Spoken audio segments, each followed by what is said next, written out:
Sistema Michoacano de Radio y Televisión presenta.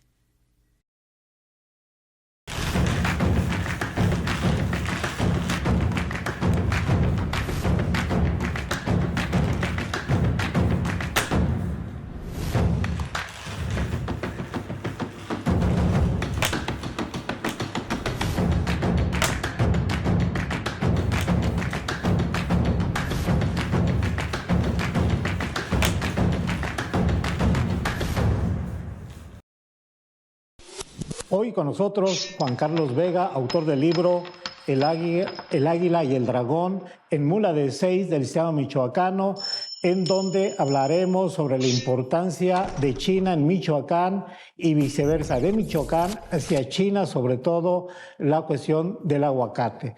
Sin embargo, también hay la posibilidad de que nos hable sobre el puerto de Lázaro Cárdenas, que se conecta precisamente con el país oriental, en donde tendrá que decir si está desperdiciado el recinto portuario o no, y, como dicen, ¿qué nos pasa?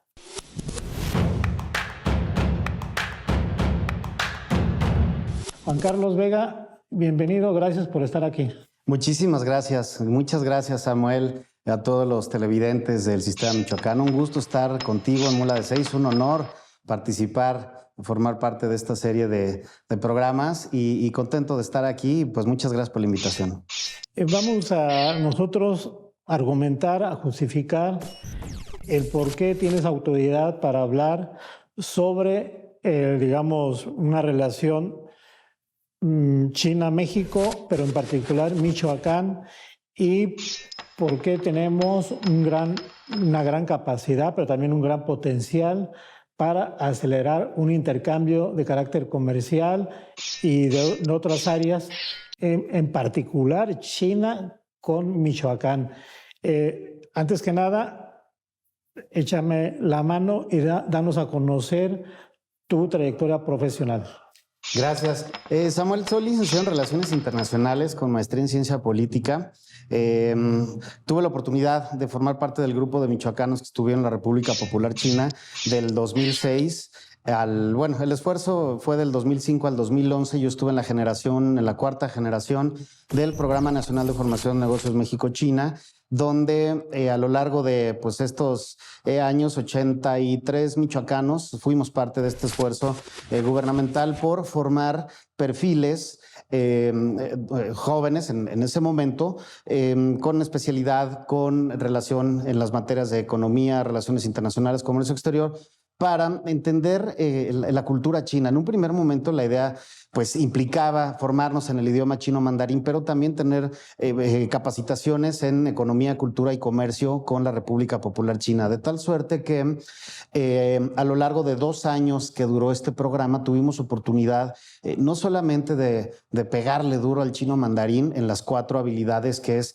hablado, escrito, leído y escuchado, sino también conocer qué estaba pasando con China en ese momento en específico.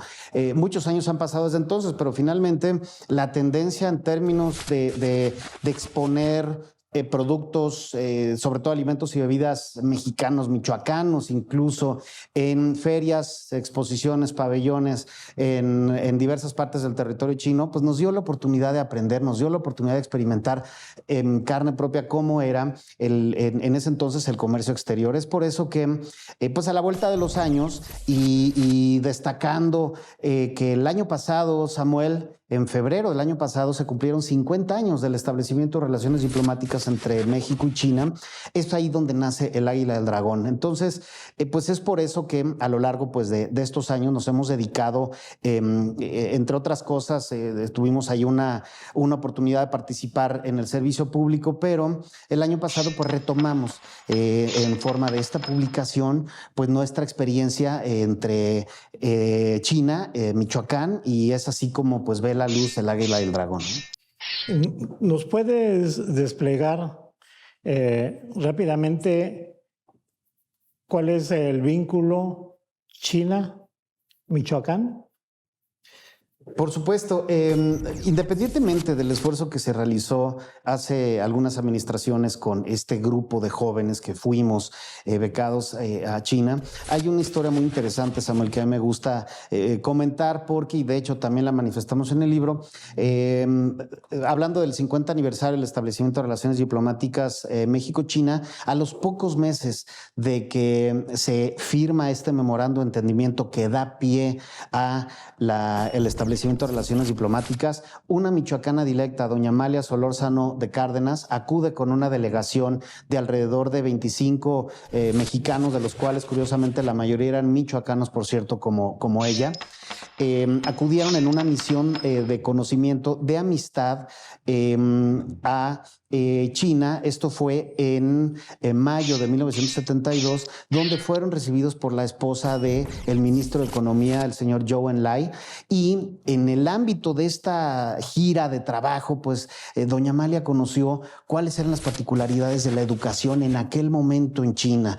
Tuvo oportunidad de visitar fábricas, tuvo oportunidad de experimentar, tanto ella como el resto de la delegación, cómo era la China en ese momento. Estamos hablando de 1972. Entonces, a raíz de ahí, el estado de Michoacán, pues no es únicamente compartir a través de los 215 kilómetros del litoral de la costa Pacífico, somos vecinos por la cuenca del Pacífico. Estamos como el estado de Michoacán en una posición privilegiada en términos de ubicación geográfica, y es así como a partir del 2005, con el envío de jóvenes a estudiar chino mandarín y capacitarse en estos otros aspectos, que nace la intención en 2007 de suscribir formalmente un memorando de entendimiento que da pie al hermanamiento entre el puerto Lázaro Cárdenas y el puerto de Ningbo en la provincia de Zhejiang. Esto es costa este de China. Y es ahí como esa firma solidifica las relaciones internacionales entre el estado de Michoacán y la provincia de Zhejiang, porque déjame compartirte, Samuel, a nuestros amigos que nos ven en Mula 6, China es demasiado grande, estás hablando de 9 millones de kilómetros cuadrados. Entonces, pensar en relación con China es demasiado grande.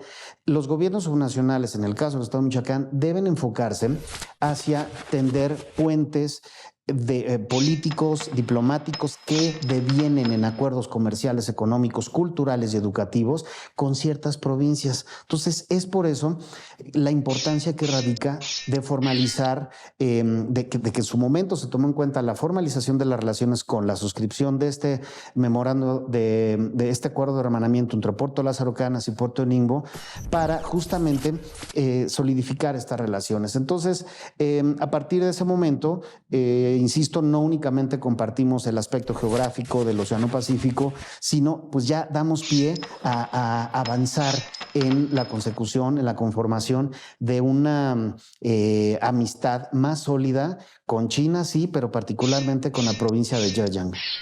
Pero bueno, finalmente la cuestión es, a raíz del puerto Lázaro Cárdenas, el vínculo es más intenso, sobre todo de carácter comercial, a través digamos, de la carga naviera portuaria. En ese sentido, en el puerto precisamente Lázaro Cárdenas tenemos empresas de carácter chino. Así es. Y también manejo de productos que llegan de ese país oriental hacia este puerto para distribuirse en el resto del territorio mexicano. ¿Tienes datos sobre eso? Sí, por supuesto. Este año se están cumpliendo 20 años, es el 20 aniversario del inicio de operaciones de Hutchinson Ports LST, que es una empresa china que, pues, básicamente a lo largo de estos 20 años han manejado más de 14 millones de contenedores.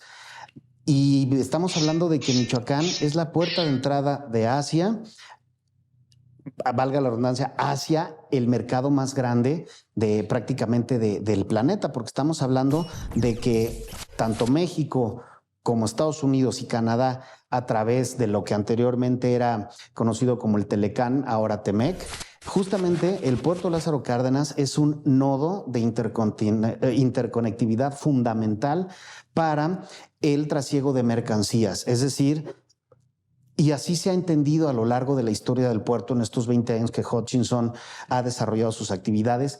que a través del puerto de Lázaro Cárdenas las mercancías se distribuyen no solamente en el centro occidente del país, de nuestra República Mexicana, sino también por el ferrocarril de Kansas City Southern hasta el medio oeste norteamericano y hasta Canadá. Entonces, esta es una ventaja fundamental y hay que entenderla de esa forma para nosotros como michoacanos, como mexicanos, en términos de jugadores de primera división, si se me permite la analogía, en el comercio exterior a nivel mundial. Y evidentemente, pues China es el actor fundamental en términos de comercio exterior. Y evidentemente, pues también la carga contenerizada que nosotros enviamos al resto del mundo, principalmente la cuenca del Pacífico, por supuesto, pues sale a través del puerto Lázaro Cárdenas. Vamos a un corte y regresamos con Juan Carlos Vega, autor del libro El Águila y el Dragón, que tiene que ver con la relación China-México o México-China, como se quiera ver.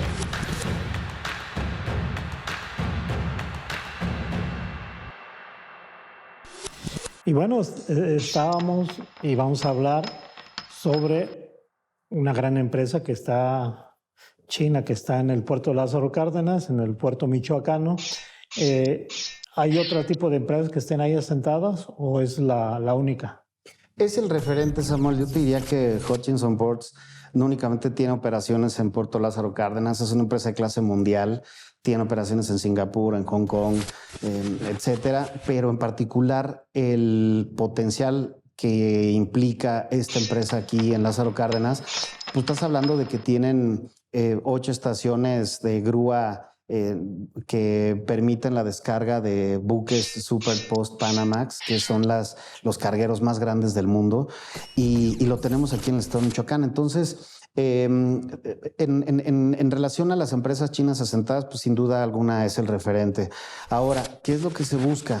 Que justamente podamos ampliar nuestra vinculación, nuestra sociedad con China, aprovechando el potencial que existe en el puerto Lázaro Cárdenas con la interconectividad mencionada, para que más empresas chinas vengan a sentarse al estado de Michoacán. Decirte que el nearshoring, que es esta estrategia recientemente, bueno, a raíz de la pandemia, que ha cobrado tanta fuerza, esta estrategia no es más que una plataforma en la cual las empresas se asientan en los lugares para que parte de su producción o de su ensamblado, por decirlo de alguna forma, sea constituido en un territorio cercano a donde se van a distribuir los productos finales. Entonces, contamos en el estado de Michoacán con una infraestructura fundamental, una infraestructura idónea para que más empresas chinas se asienten en nuestro estado y sobre todo pues, cerca de Lázaro Cárdenas. A ver, te lo voy a plantear de esta manera. El puerto de Lázaro Cárdenas está siendo desperdiciado en la promoción de los gobiernos, está siendo desperdiciado por los propios chinos. ¿Es así? ¿O los chinos tienen sus intereses, ven que el puerto no es atractivo para ellos y prefieren irse a otros lados? ¿O a los gobiernos, tanto estatal como federal, les hace falta mayor promoción, mayor fuerza para atraer ese tipo de inversiones? Yo creo que sería lo último que comenta, Samuel. Definitivamente, pese a que hay interés, nos come el tiempo, hace falta esa diligencia para que no tanto desde el punto de vista del gobierno federal, finalmente el puerto pues, es competencia federal, pero que de la mano tanto federación como estado podamos avanzar en justamente, como comentas bien, esta promoción, acercarnos a los actores principales, acercarnos al gobierno chino para decir, oigan, aquí tenemos una infraestructura y una capacidad donde podemos albergar a sus empresas, y yo creo que el momento hoy en día es idóneo. Por eso viene muy, muy al caso pues estos diálogos aquí contigo en Mula de 6 para que pues la gente comprenda la importancia, los que nos escuchan, los que nos ven, de que es necesario formalizar esta relación con China. Entonces, yo siempre he pensado que se tiene que aumentar la diligencia, se tiene que aumentar el acercamiento, porque finalmente lo que ofrece China y lo que nosotros tenemos que aportar se juntan y hay que aprovecharlo de esa forma. También hay que recordar que los chinos nos han golpeado a los michoacanos. Y en el caso de las artesanías y sobre todo en la cuestión de las famosísimas guitarras de Aparacho, ¿no?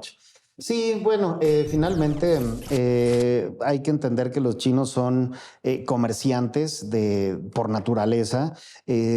Siempre van a ver pues de qué forma pueden generar pues mayor réditos, y yo creo que aquí lo importante es que nuestros artesanos, que también la autoridad pueda generar esta facilidad para que los registros de marca, la propiedad intelectual y todo lo que tiene que ver con el Instituto Mexicano de la Propiedad Intelectual pueda proteger las marcas michoacanas, mexicanas, en el caso de las guitarras de Paracho. Y no solo eso, ¿no? También ha habido reportes, bueno, si se están pirateando la cerveza Corona, a ese nivel hablamos, están también fabricando tequila fuera de la denominación de origen y embotellándolo como tal, es decir, tenemos que echar mano de todas las instituciones relacionadas con la propiedad intelectual para pues blindarnos, y no nada más de los chinos en este ejemplo, ¿no? Sino pues también de aquellos países que pues también pretenden obtener un rédito al respecto, ¿no? En ese programa que fuiste, que hablas, donde acudieron demasiados michoacanos, yo diría, y también fue polémico, ¿no? Porque decía que iban mucho junior, mucho de cuestiones por influencia. Ahí hablando de influencias, me tocó ir a un viaje de esos, de observador a Shanghái. Sí. Y ahí platicaron un joven de Apatzingán que fue dentro del programa y que en una provincia, no en Shanghái, llegó a poner un negocio de morisqueta. Sí. ¿Sí? ¿Te acuerdas de eso? Por supuesto, ¿no? Nos tocó deleitarnos en más de una ocasión con nuestro querido amigo Alexander García Guido, Yali, conocido. Sigue allá, por cierto, es uno de nuestros... ¿El negocio? Sigue con Panchos Mexican Cuisine, con el restaurante mexicano Panchos. Inicialmente lo arrancó a un costado de la universidad donde todos llegamos a estudiar, en la Universidad de Zhejiang, en la provincia del mismo nombre, en la ciudad de Hangzhou. Luego abrió otra sucursal porque llegó el gobierno y dijo: por aquí va a pasar una carretera, necesitamos tu local, con permiso, y se vio la necesidad Yali de abrirlo a 4 cuadras de ahí. Y este esfuerzo continuó y continúa a la fecha. Yali Alexander García Guido, apatzinguense, efectivamente, pues forma parte de nuestros orgullos del programa, nuestros casos de éxito, porque gracias a su conocimiento de la comida michoacana, pues logró llevar al paladar pues chino y también mucho extranjero, y evidentemente mexicano, morisqueta, tacos, chiles rellenos, es decir, una gama de menú muy interesante, y que nosotros al estar allá pues nos deleitábamos, ¿no? Lo que conocemos como la comida de nostalgia. Y así como Yali, algunos otros mexicanos también han tenido esfuerzos importantes en mercados más consolidados como Shanghái, como Beijing. La comida mexicana, Samuel, es un éxito en todas latitudes, en todo el mundo, y en China pues no es la excepción. Un saludo para Yali, para su familia que todavía está en Apatzingán, y él sigue pues al pie del cañón poniendo en alto el nombre de Apatzingán, de Michoacán, de México. Sí, porque en aquel tiempo era sorprendente cómo pues una morisqueta, ¿no? Sí. Y sobre todo en un país donde el arroz es el alimento básico de ellos. Entonces, ir a competir arroz con arroz a través de la morisqueta, pues era, yo insisto, sorprendente, ¿no? Sí, Yali nos comentaba parte de su conocimiento. Finalmente los ingredientes existen, pero desde la carnicería tienes que decirle cómo necesitas los cortes de la carne. En este caso, ser muy detallista con la solicitud de las especias. Es decir, no está sencillo, pero pues finalmente Yali se las arregló, incluso para pues enseñarles a los amigos chinos cómo lo pudieran apoyar para las temperaturas, las recetas, etcétera. Y pues déjame decirte que le quedan igualitos. Entonces, pues él continúa con este esfuerzo. Aquí, ¿cuánto cuesta una morisqueta y ya cuánto cuesta en pesos mexicanos? Híjole, pues una morisqueta, aquí un platillo te ha de costar, yo creo que 45 pesos seguramente. Allá es considerablemente pues más caro por el tema exótico. Yo recuerdo que en aquellos tiempos un plato de morisqueta con Yali en el Pancho nos estaba costando alrededor de 70, 80 yuanes, alrededor de 160, 150 pesos más o menos. Estaba bien servido, eso sí, ¿no? Pero sí, más o menos esa era la equivalencia, ¿no? Vamos a un corte y regresamos. Estamos con Juan Carlos Vega, autor del libro El Águila y el Dragón, que es una obra que habla de la relación México-China o China-México. Regresamos con ustedes. Juan Carlos, estoy viendo el contenido del libro El Águila y el Dragón.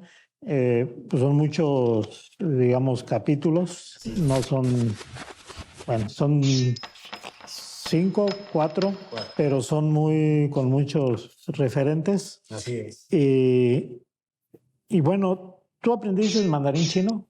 Sí, pues fue a través del idioma inglés, parte de los requisitos que supiéramos alto nivel de inglés, y a través de ahí aprendimos el mandarín, efectivamente, y pues 2 años prácticamente de arrastrar el lápiz en 2 universidades, así fue. ¿Nos puedes, de hecho aquí mencionas el restaurante mexicano Panchos, sí, la biografía del sabor, ¿Nos puedes, hacer como un recorrido, yo diría breve, lo más breve posible, de tu estancia allá, para darnos una idea de cómo viven los chinos? Sí, Samuel. Para empezar, ¿dónde estuviste? Nosotros llegamos un 31 de agosto a la ciudad de Hangzhou, que es la capital de la provincia de Zhejiang, costa este. Esta provincia es la más rica, por así decirlo, en términos económicos de toda China. Y es ahí donde llegamos a la universidad, a los dormitorios de la Universidad de Zhejiang. Justamente en el libro se narran a lo largo de estos 4 capítulos cómo vamos pasando de llegar a estudiar, de compartir dormitorios con los compañeros de 8 estados de la República que formaron parte de esta 4ª generación del programa, para pasar en los siguientes subsecuentes capítulos a ya cómo es la vida en China de estudiante, cómo poco a poco empiezas con el taxista, con la señora de la tienda, a hablar con otros, con los maestros, por supuesto, con otros estudiantes chinos, a practicar el idioma. Porque la única forma pues, es practicar. Sí nos tocó mucho arrastrar el lápiz. Por ahí algunas fotitos donde estamos trazando en el pizarrón los caracteres. Fue una experiencia de mucho estudio, pero después empezamos a ir a las ferias de exposiciones. Empezamos a ir al Salón Internacional de Alimentos en Shanghái, a mostrar el aguacate, el tequila, frambuesas, salsas deshidratadas, morelianas, michoacanas, por cierto. Y vamos pasando, vamos mutando del estudiante a lo largo de los capítulos al practicante, ya al que ya estamos acudiendo a ferias y demás, para posteriormente en el capítulo 3 ya estar hablando de una experiencia en términos de funcionarios, cómo estuvimos de funcionario de gobierno, llevando a través de ferias de exposiciones los sabores mexicanos, ya no como estudiantes, sino ya dentro de una plataforma comercial que se llamó en su momento Orient Link, para importar productos mexicanos, distribuirlos a lo largo de restaurantes de comida mexicana en Shanghái y en Hangzhou, para llevar los sabores mexicanos a ferias, exposiciones, a tener reuniones ya de negocio con distribuidores de alimentos y bebidas, etcétera. Y en el capítulo 4 ya estamos narrando la experiencia que vivimos ya como funcionarios de gobierno de la federación, como parte del equipo de ProMéxico que estuvimos en el Pabellón de México en Expo Shanghai 2010. También narramos un paso por Cancillería también en la Jefatura de Departamento de China. Es decir, desde cómo tuvimos una preparación como estudiante, viviendo las distintas experiencias. Y la verdad es que el libro no pretende otra cosa más que resumir. Son 60 colaboraciones divididas en 4 capítulos, pues donde se narra en un primer momento de forma muy coloquial, muy sencilla, pues cómo es el mercado, cómo es el supermercado, y posteriormente vamos avanzando hasta hacer un análisis en ese momento, pues cómo eran las relaciones entre México y China. Nos cayó el 2009, por ejemplo, que fue la crisis del virus H1N1, en plena relación, en plena vaya, cuando México fue anfitrión del Salón Internacional de Alimentos. Entonces, todo eso lo narramos a lo largo de estos 4 capítulos. Y yo diría, regresando a la pregunta original, ¿cómo es la vida en China? Pues mira, definitivamente el tema del idioma sí es una barrera. No es como en algunas partes que pues, con el inglés la libras, pero ya en la vida de estudiante y sobre todo afuera del campus, sí necesitas un nivel de chino básico, al menos que te permita movilizarte. La comida es muy barata, nada que ver con la comida que nosotros estamos acostumbrados o que tomamos en cuenta como comida china, que los rollos primavera, que el arroz, que esto es muy distinta ya. Hay mucha influencia de comida musulmana, por ejemplo. Se come mucho arroz, se come mucho noodles y la vida cotidiana es más sencilla de lo que pudiese parecer. Los sistemas de transporte colectivo funcionan de forma extraordinaria. En los últimos años vimos incrementar las líneas de metro y de tren en un 500% respecto a cuando llegamos. Toda esa evolución, toda esa China que nos tocó vivir en su momento, pues ahorita, hoy en día, pues nada que ver, ya está totalmente revolucionada. Prácticamente ya no se usa el efectivo, todos los pagos se hacen con celular, se hacen a través de aplicaciones. Hoy en día China ya tiene un nivel de tecnología sumamente avanzado, muy sofisticado. Podríamos ponerlo en comparación del Japón de los años 2000, por ejemplo, y antes no era posible. A nosotros todavía nos tocó experimentar en los bancos el gran manejo de efectivo que manejaban los bancos chinos, y hoy en día prácticamente todo está tecnologizado, todo está automatizado, y la verdad es que sí es una cultura muy distante, muy lejana, pero finalmente podemos hablar que en México encontramos muchas similitudes en distintos aspectos que, bueno, valdrá la pena profundizar, y que seguramente pues en el libro se podrá el lector profundizar al respecto, ¿no? Dinos una coincidencia de la que hablas. Pues mira, por ejemplo, el vínculo familiar es sumamente estrecho. Aquí en México, pues bueno, la familia es fundamental. En China también lo es, pese que a lo largo de los últimos 20 años se implementó la política de un solo hijo.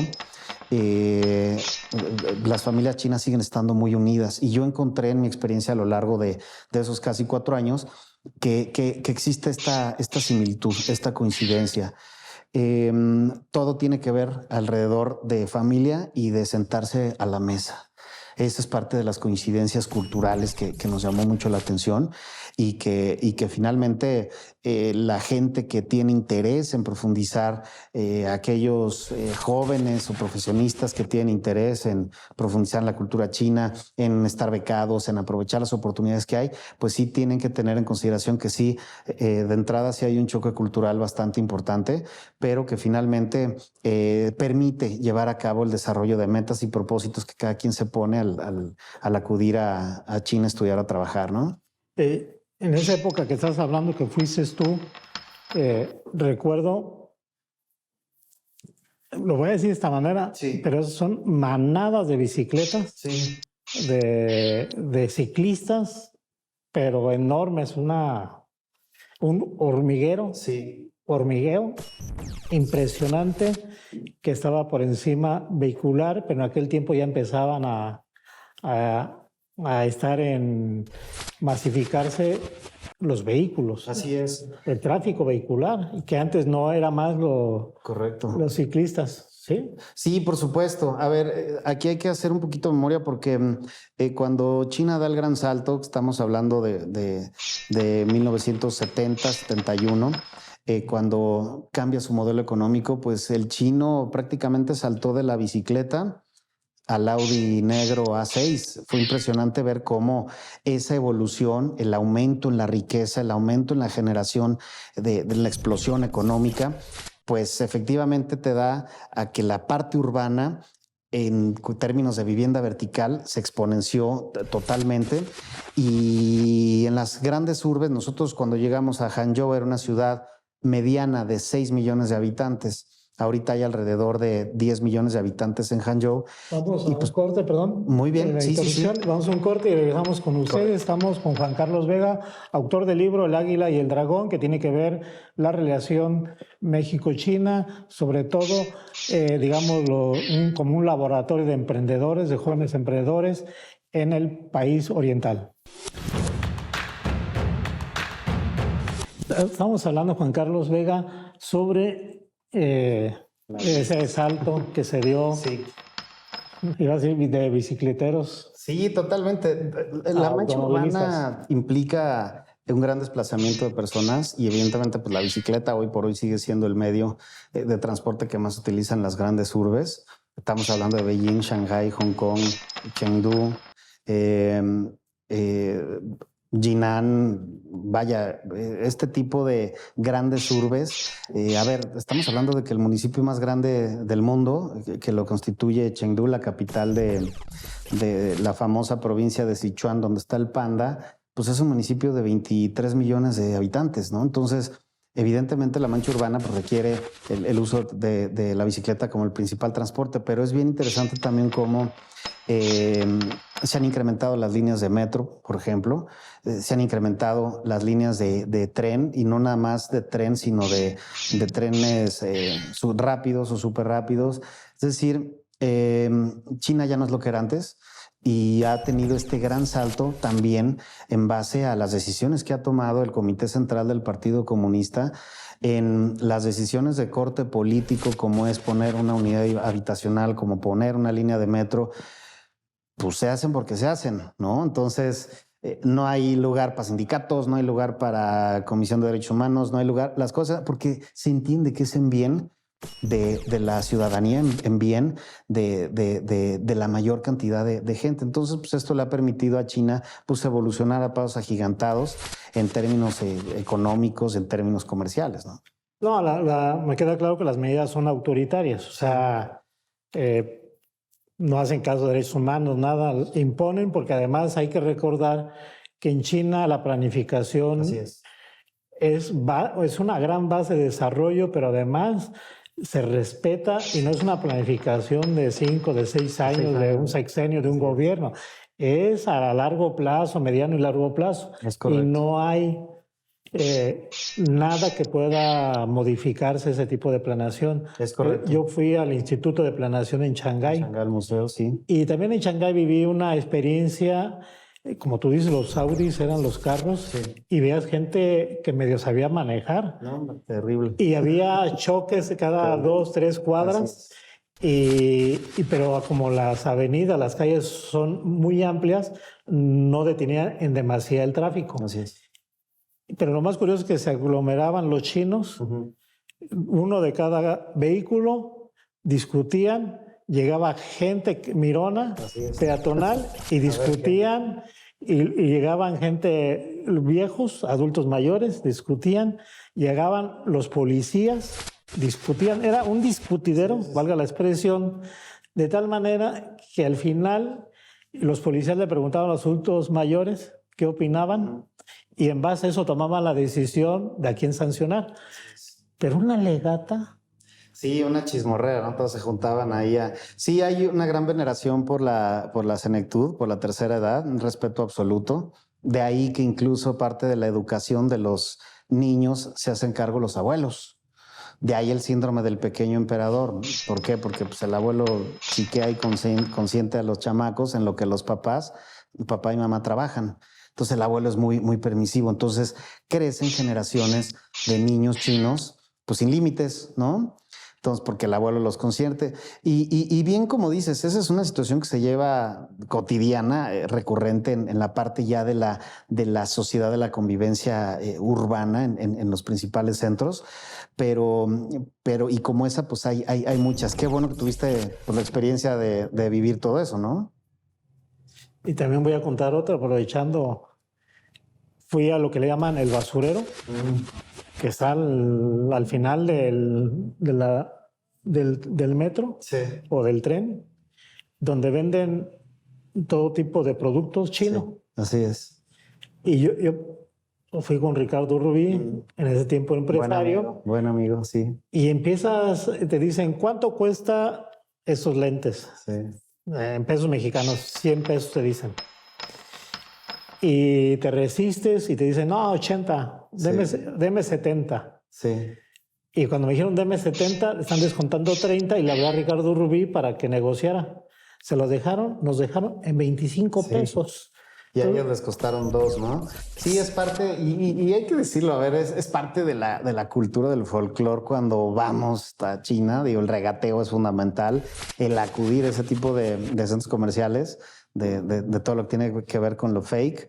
Y por más que vayas, no dejas de impresionarte, ¿no? Las últimas que fuimos, nos tocó ir, ya hay palos de golf idénticos y del año o del mes que salieron en las tiendas, los originales ya los tienen, ¿no? Entonces, evidentemente, pues es una tentación gigantesca, pues saber que estás comprando corbatas, pashminas, bolsas, relojes. El tema de los relojes es impresionante porque todas las marcas que quieras y hay escalas AAA, AA y todo lo que tú puedas negociar o regatear, pues te lo venden, ¿no?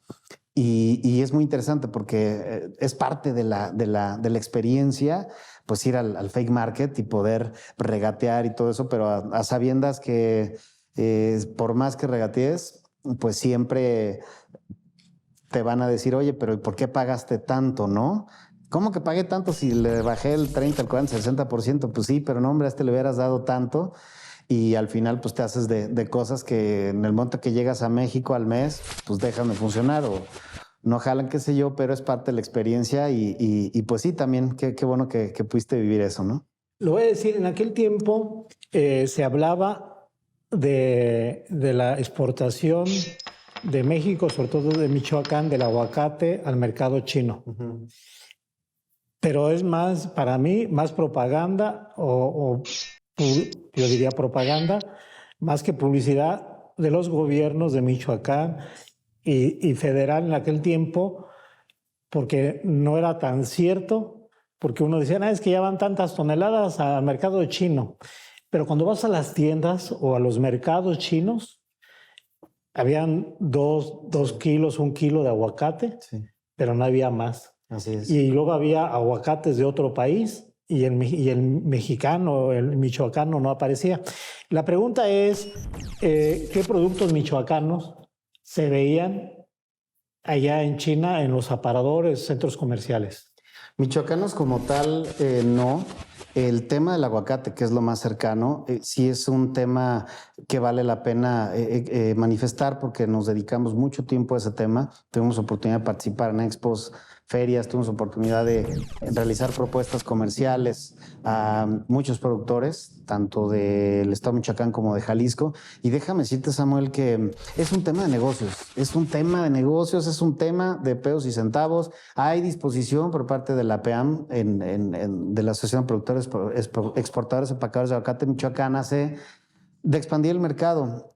Año con año van a las ferias en Shanghái, Beijing, en Hong Kong, pero lamentablemente es un tema de negocios. A ver, tanto en California como en Texas, nuestros empaques, nuestro aguacate sostiene un volumen muy importante de negocios, muy rentable, sumamente redituable, tanto para el productor como para el empacador y para el socio comercial en Estados Unidos. Y estamos hablando de 17 horas de distancia en un contenedor, en un tráiler, en un contenedor de 40 pies frío, en un cooler, donde la transacción, el transporte, la aduana, la importación, todo está muy sólido, muy seguro. Entonces, pues en ese tiempo, cuando nosotros preguntábamos al empacador, oye, vamos a entrar a la China, que mira, que estamos constituidos, que tenemos empresa en Hong Kong, que tenemos representación en Hong Kong, gente profesionista en Shanghái, en Shenzhen, en Hong Kong, etcétera, vamos a entrarle.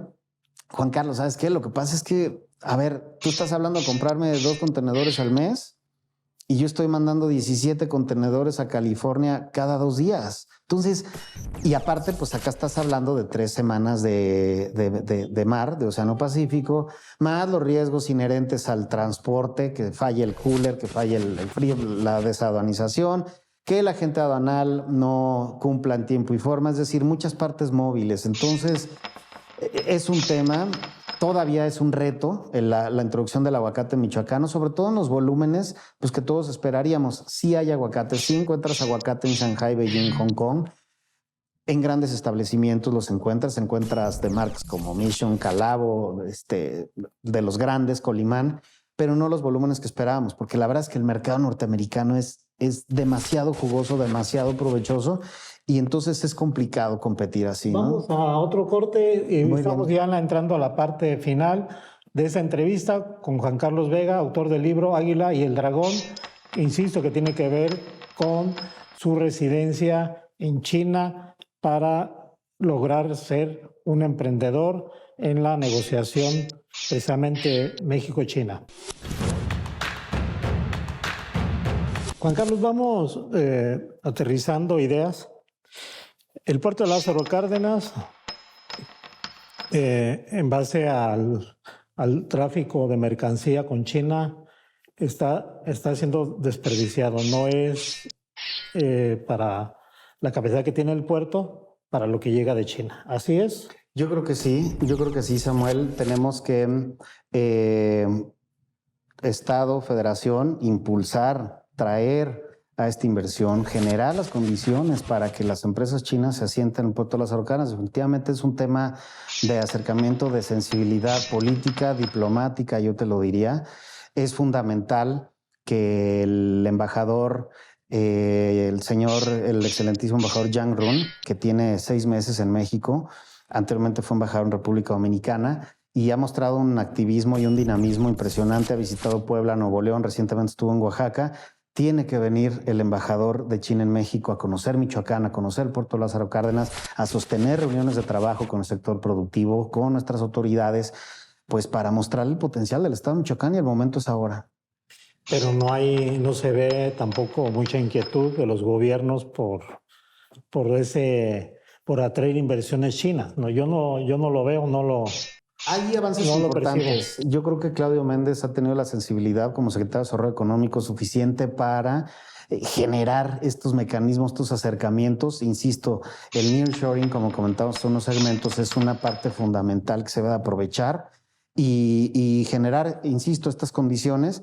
Y no nada más autoridades, sino cámaras, cámaras empresariales, etcétera, todos apuntar en este mismo sentido para pues consolidar a China como un aliado, como un socio estratégico. Michoacán lleva poco, pero exporta aguacate a China. Sí. Poco, pero bueno. Sí, de hecho el protocolo fitosanitario permite que solo algunos empaques en el estado de Michoacán sean los designados para poder enviar aguacate a China. Así es. ¿Y China qué nos trae en especial, no al país, a México, sino en particular a Michoacán? ¿Qué productos? Pues los bienes de consumo principalmente, bienes de consumo. Mucho material para la construcción, hablamos de pisos laminados, hablamos de loseta, hablamos de grifería, que es lo que efectivamente conviene adquirir en China. Y déjame decirte, y también es importante que la gente que nos escucha sepa, que China no implica chafa, ¿no? O sea, eso también hay que mencionarlo. Chafa porque los chinos te venden de acuerdo a tu capacidad de bolsillo. Pero a ver, China ya está poniendo satélites y hombres en el espacio, está generando intervención en medicina genética.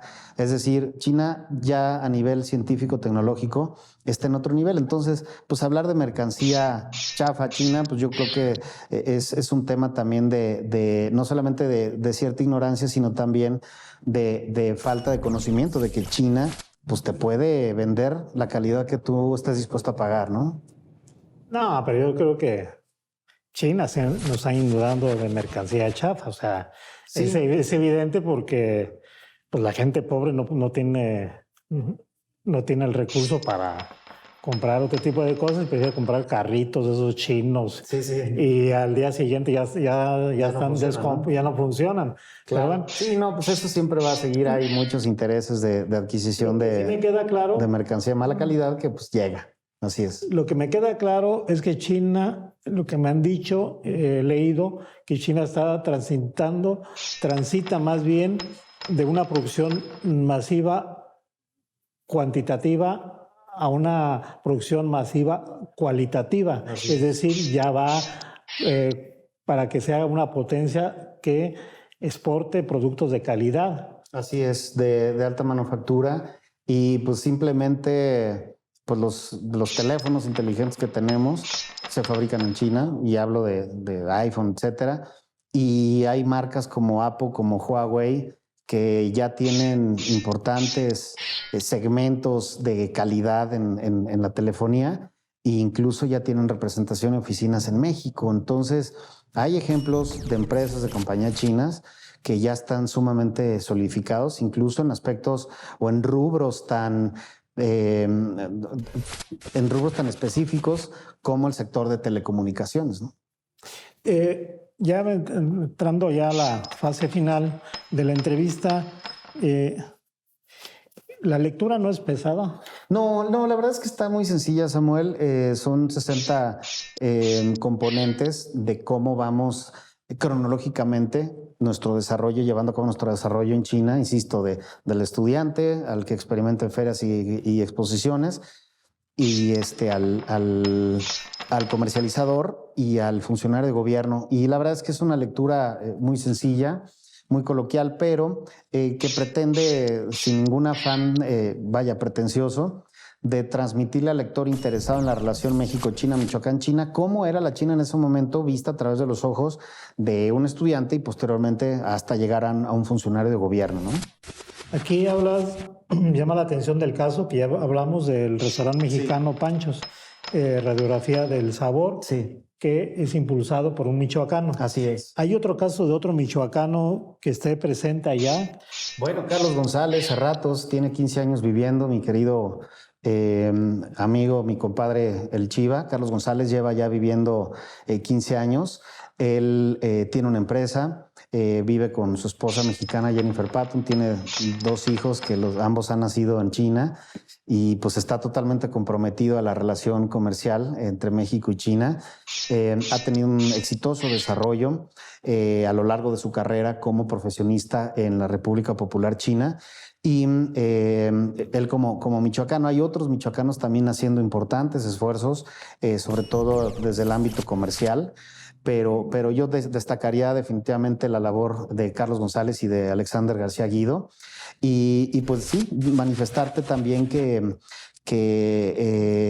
todo este trabajo que han venido haciendo los michoacanos en China, pues se ve reflejado ya en una vocación de vida, ¿no? No es michoacano, pero Alfonso Araujo, que es el maestro de todos, él es regiomontano, pero pues él lleva 21 años viviendo en China, que él fue el que nos imbuyó de este sentimiento de apreciación a China, que fue nuestro primer maestro, que fue quien nos recibió de aquel lado, fue el encargado de ejecutar el programa de formación de negocios en China a nuestra llegada, y él sí se casó con una china, tiene una hija china de 12 años, y también es parte de estos mexicanos comprometidos que han estado ahí trabajando, ¿no?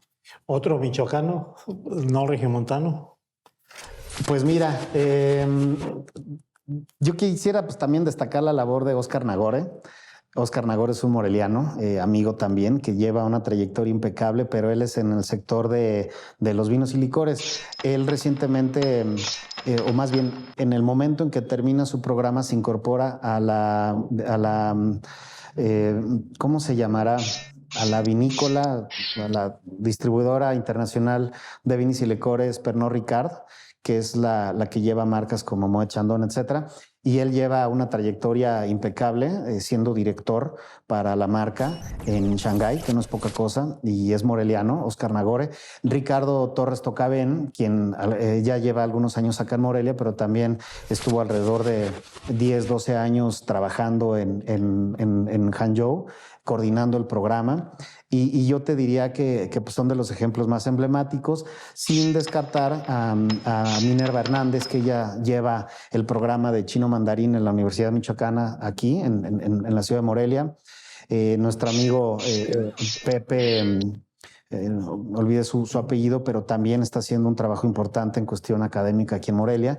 Y pues tantos otros, Sergio Iván Ábalos, Luis Cos, Antonio Murillo Mireles, por ejemplo, que su conocimiento en China lo condujo a la ciudad de Uruapan a encargarse de la adquisición y puesta en marcha de una planta, ese caso es sumamente interesante, de una planta para un componente en la caja del aguacate exportación, y todo eso pues lo llevó a cabo en base a su experiencia y su conocimiento de China para traducir toda esa experiencia pues en un hecho concreto que es pues el establecimiento puesta en marcha de una maquinaria, ¿no?